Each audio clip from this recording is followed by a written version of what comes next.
Good Friday afternoon. I'm Dr. Martha Buchanan, Public Health Officer and Senior Director here at the Knox County Health Department. Our moment of gratitude today is twofold. First, we want to acknowledge everyone, our coworkers, friends, and community members celebrating Juneteenth today, a commemoration of the ending of slavery in the United States and celebrating the heritage and contributions of African Americans in our country. And we also want to acknowledge the dads in our community ahead of Father's Day this weekend. Whether you have children or a father figure in someone's life, we want to extend our gratitude to you and hope you feel celebrated this weekend. Before I turn it over to Charity for the benchmarks, I want to summarize Wednesday's Board of Health meeting for those who didn't watch it. The Board of Health voted unanimously to adopt Governor Lee's Tennessee Pledge guidance effective July 1st. Until then, they voted for Knox County to continue to operate under the local reopening plan's Phase 2 guidelines. There are a few differences between the local guidance and the state's guidance, but they are similar, and the intent of both plans is the same. The public health intent of those plans is the same, reducing illness in our community as we safely reopen. If you're interested in comparing the two documents, we have links on our website under our main reopening webpage.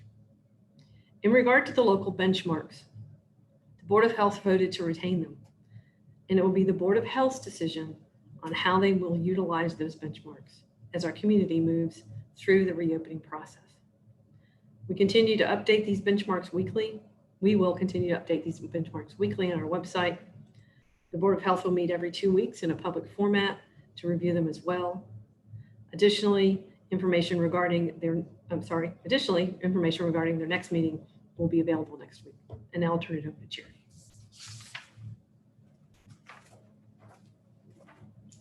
Hello. First, we'll begin with our local situation. We have 632 confirmed cases of COVID-19 in Knox County. Additionally, we have 26 probable cases. 521 of our cases have recovered, giving us 106 active cases. 57 individuals have been hospitalized at some point in their illness, and 2 Knox County residents are currently hospitalized. We are thankful that we have no additional deaths due to COVID complications. Now we'll transition to the benchmarks. As a reminder, for the majority of our benchmarks, what we want to see is no 3-day statistically significant shifts within a 2-week time period. Every day we look back at the previous 2 weeks. That's what a rolling average is. Overall, what we mean by this is we are trying to see, are things staying the same or are they getting worse? And if so, how much worse and at what rate? Moving to the first benchmark, sustained reduction or stability in new cases for 14 days. To illustrate this benchmark, we have a bar graph that shows previous cases, new cases, and the growth rate over time. As the title of the benchmark states, what we want to see is a decrease in new cases or leveling out. Over the past 2 weeks, our new case counts have been stable. Because of that, this benchmark is represented as green. It's important to remember that cases are continuing to increase, so they haven't gone down, and COVID is still very much a part of this community. However, what we currently are seeing is a steady and small increase in cases, which our response is designed to manage and which our benchmarks are designed to look for. Our second benchmark, community-wide sustained and increased diagnostic testing with consistent or decreased test result reporting turnaround time. This week, we are not assigning a traffic light color for this benchmark because of some potential reliability flaws with this week's data for the first chart, tests conducted for Knox County residents. This is because of a recent change in the way the state is providing data. You may remember that they mentioned this in some of their previous briefings last week. Additionally, this is a significant data set with thousands of results to verify. We are working to create a new automated process to ensure a higher level of reliability moving forward. We expect to have this new process finalized by next week, and we'll assign a traffic light at that time. Again, the concern is only for the time frame June 7th through 13th. All the previous data is still accurate. We're just trying to incorporate the large amount of new data that we have and make sure that we are counting it and utilizing it in the same way that we have been doing previously. Anecdotally, though, reports from our testing partner agencies, hospitals, and private partners, including our own testing, does indicate that this data is in good shape and consistent with previous weeks. So we're not concerned about it, but we just want to ensure that our data that we're showing on our website and that we're judging our benchmarks on is reliable data. In regard to the second chart on this benchmark, the average time between specimen collection and lab report data, the time frame did increase slightly, but this does not register as statistically significant. However, we are keeping an eye on this. This graph would meet the qualifications for green if we were assigning a traffic light color this week.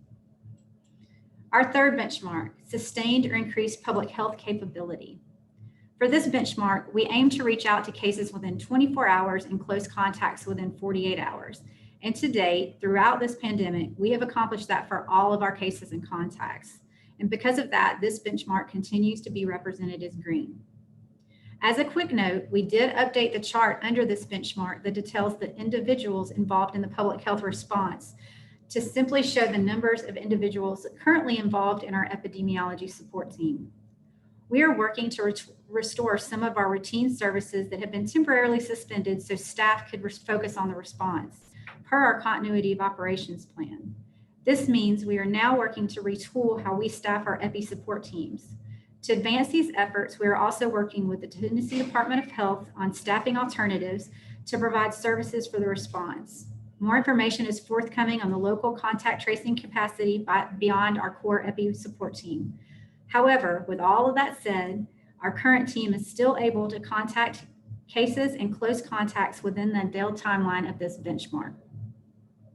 Our fourth benchmark, healthcare system capabilities remain within current and forecasted surge capacity. These graphs show the availability of regional hospital beds, ICU beds, ventilators from our hospital partners. It also shows the additional surge capacity for these categories, as well as the COVID positive patients and patients with pending test results in the hospital. These data are gathered from the information hospitals put into the Tennessee Healthcare Resource Tracking System, or HERTS, and it may reflect Knox County, East Region, or patients from other jurisdictions. For this benchmark, the traffic light remains green. However, we do want to note, while the numbers of COVID patients in hospitals are relatively small, they are continuing to trend up steadily, and we are watching this very closely and talking with our hospital partners about this. As always, decisions regarding how to classify this benchmark as green, yellow, or red are made in concert with our hospital partners, as well as taking all of the data into consideration. And our fifth benchmark, sustained or decreased COVID-19 related death rate for identified positive or probable cases. For this benchmark, we show the chart that details cases, hospitalizations, and deaths. This benchmark remains green because we thankfully have not had an increase in deaths. And now we'll open it up for questions.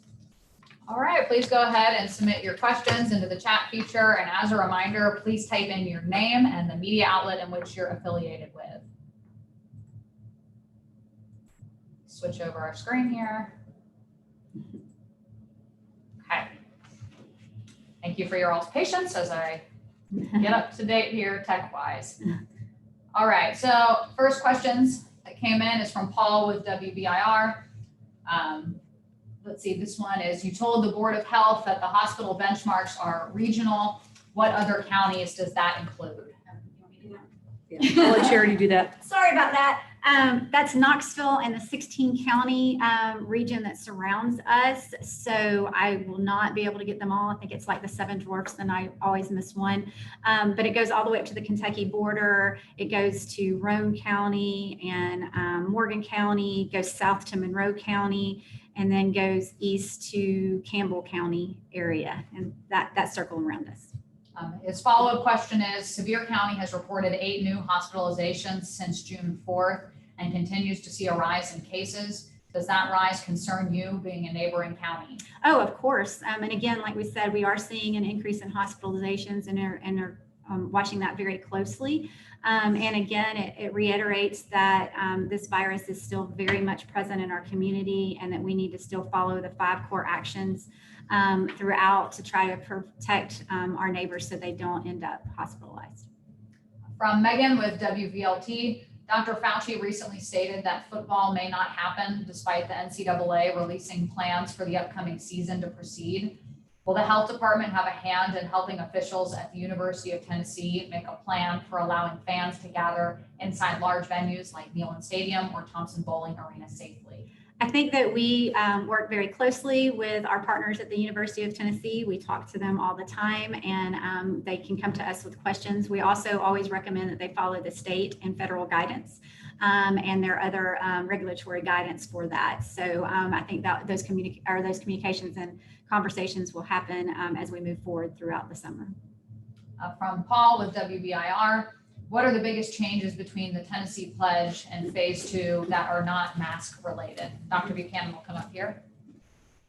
Sure. So as you can imagine, both plans have a lot of detail in them. And so there are some, you really just have to look at those to compare them. And I couldn't name all of the differences, but there are some differences about requiring masks or not requiring masks. Those are some differences. Advising restaurants to take temps and ask patrons about symptoms. That's in the state plan. That's not wasn't in our local guidance. So differences like that. But like I said previously, the intent of both plans is to help businesses open safely and protect the public. So the public health intent of both plans is really to protect our community and enable businesses to open safely. From Madison with WATE, are you concerned that other counties following the Tennessee Pledge are showing a spike in cases?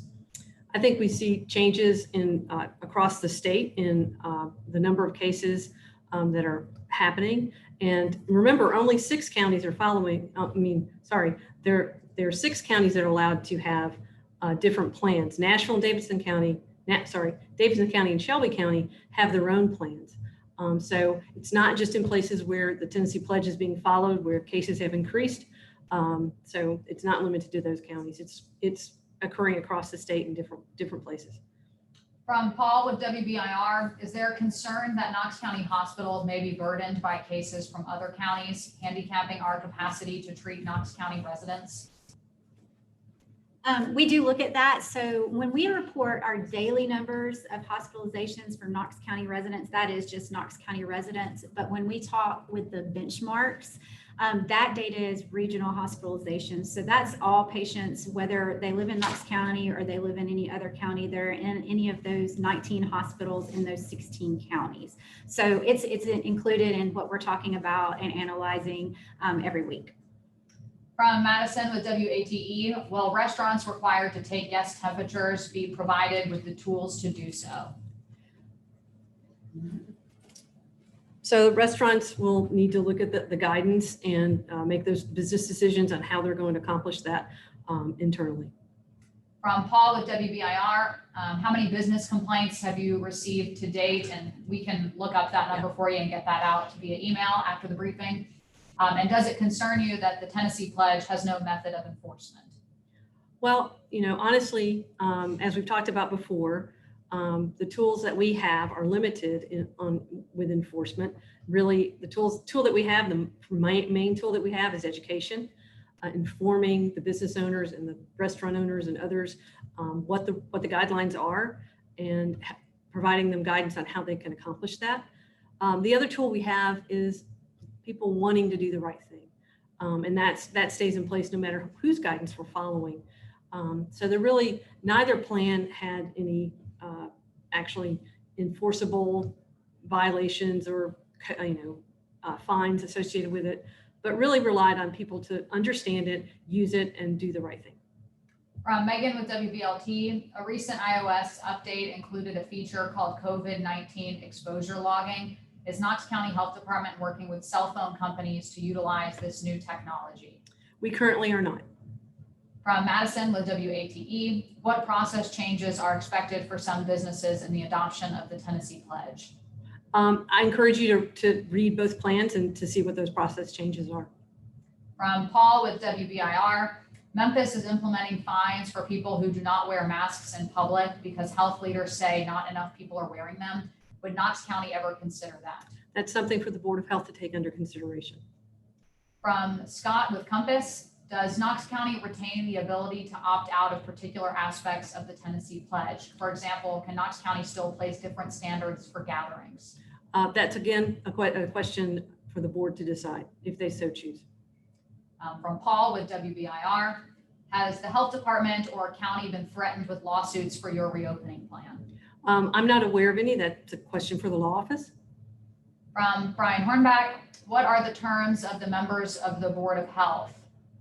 I believe it's a 4-year term, and that's outlined in the Tennessee Code, and they are all nominated by the professional organizations and then approved by county commission.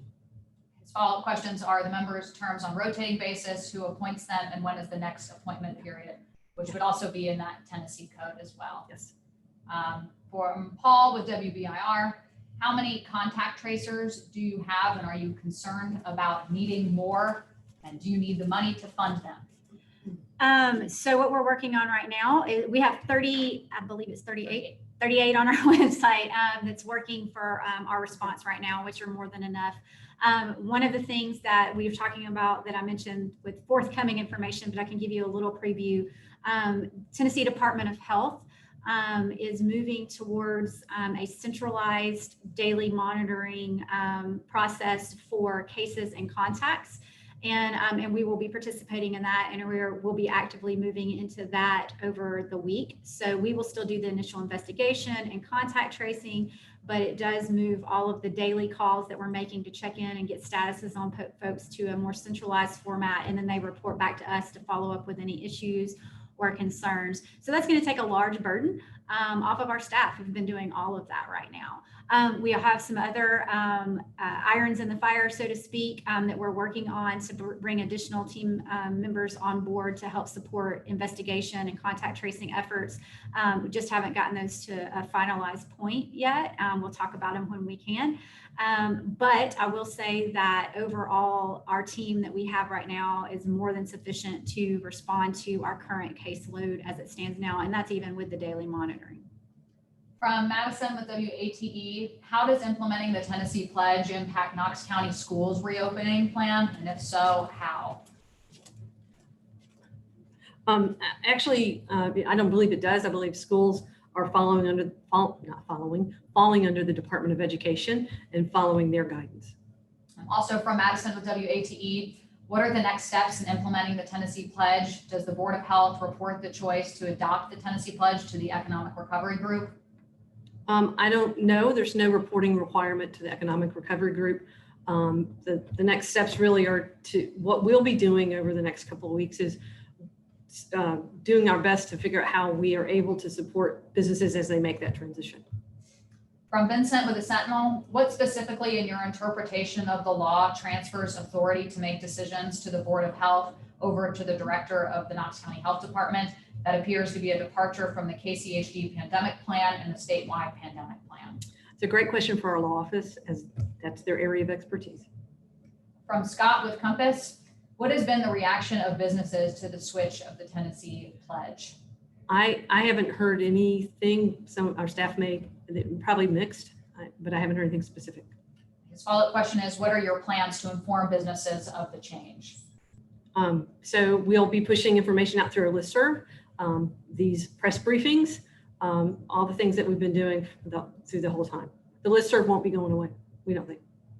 From Tyler with the Sentinel, he says, sorry if this has previously been answered, but will law enforcement change in any way? Not will law enforcement, but will enforcement change in any way under the new state plan? No, enforcement will remain as it is, which is mostly education. From Paul with WBIR, are there any frustrations or pain points you have noticed while battling this health crisis? You know, it's all new and challenging. We're really busy.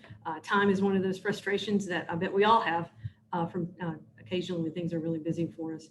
And helping people understand and communicating. Communication is so important during any crisis, and understanding people are frustrated.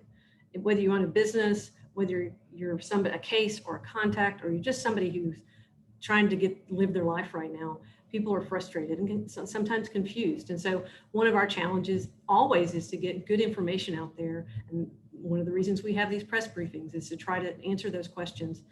So our biggest challenge, our biggest goal is to educate and inform and enable our community to safely reopen, and continue to do our job in the response side also. So reopening is a part of what we're working on, but the other side is the response side. Reopening is different for us. It's not something we've done very often. We occasionally will close a business, but closing a lot of businesses is not something we normally do. The response side is more familiar to us, but it is also very big, much bigger than normal.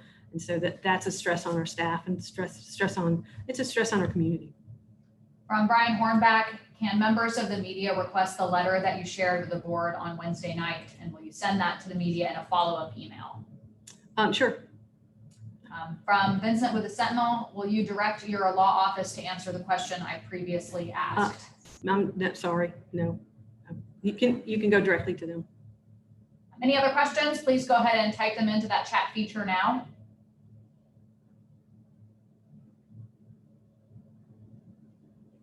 All right, not seeing any other questions come in. So thank you all for your time today. And we will talk to you again on Monday at 12:30. We hope you have a good day and a good rest of your weekend.